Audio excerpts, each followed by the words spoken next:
solo una invitación. Si este audio ha llegado a tus manos, no es por azar.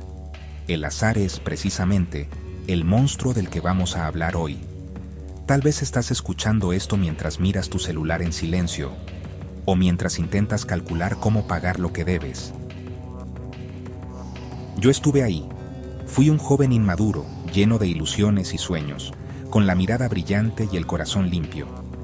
Pero una noche, una simple invitación lo cambió todo. Vamos al casino un rato, me dijeron. Mi respuesta fue el primer clavo de mi propia cruz. Vamos, ¿qué puede pasar? Esa es la frase que abre las puertas del infierno, porque en ese momento no sabía que no estaba entrando a un lugar de diversión. Estaba entrando a un laboratorio diseñado para desmantelar mi voluntad. Recuerdo la entrada. 2 hombres altos, trajeados, impecables. Bienvenidos, dijeron con una cortesía que hoy sé que era depredadora. Al cruzar esas puertas, el mundo real murió. Adentro no hay sol, no hay relojes, no hay pasado ni futuro, solo existe el presente eterno de la luz incandescente. Vi a la gente, unos riendo, otros en un trance hipnótico frente a los monitores, moviendo la mano como en un ritual. El aire olía a una mezcla de cigarrillo y una adrenalina eléctrica que nunca había sentido. Como profesional que hoy analiza la mente, entiendo lo que me estaba pasando. Estaba entrando en un estado de privación sensorial. El cerebro, al perder el contacto con el tiempo real, se vuelve maleable. Mis valores y principios, que yo creía inquebrantables, se volvieron vulnerables al instante. No fue un ataque, fue una seducción. Me senté, puse mi mano sobre el panel. Mis dedos temblaban. Presioné play. En ese momento ocurrió el primer quiebre. No perdí, al contrario, gané. Y ese es el truco más sucio de esta enfermedad. La ludopatía no empieza cuando pierdes dinero.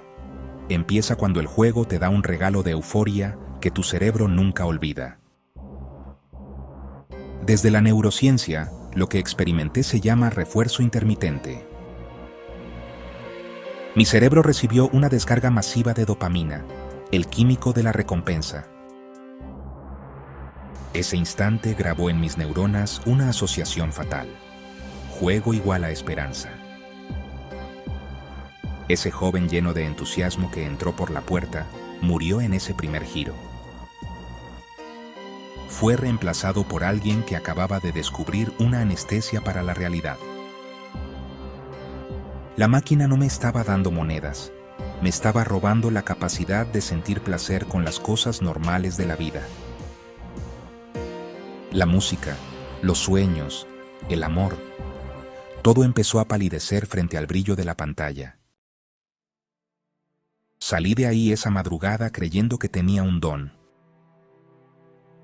Pero lo que realmente llevaba conmigo era una semilla de obsesión. La ludopatía es un parásito emocional.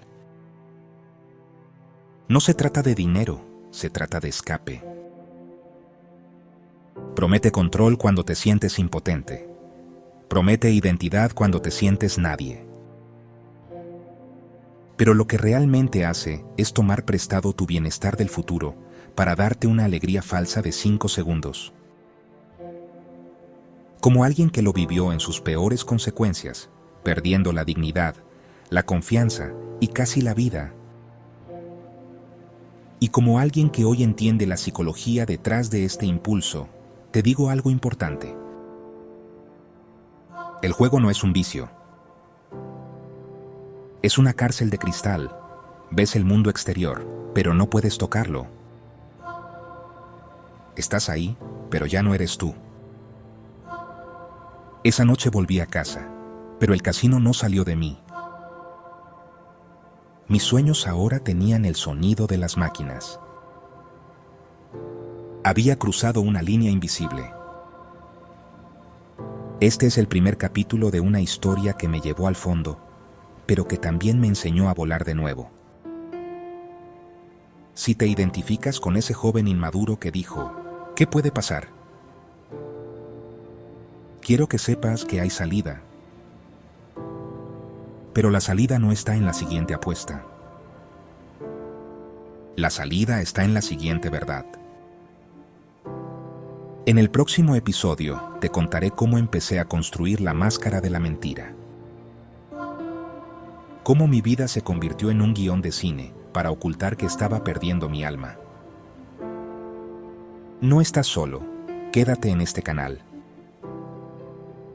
Vamos a desarmar este monstruo juntos, pieza por pieza. Soy quien fui para que tú dejes de ser quien no quieres ser. Nos vemos en el episodio, La Máscara de la Mentira.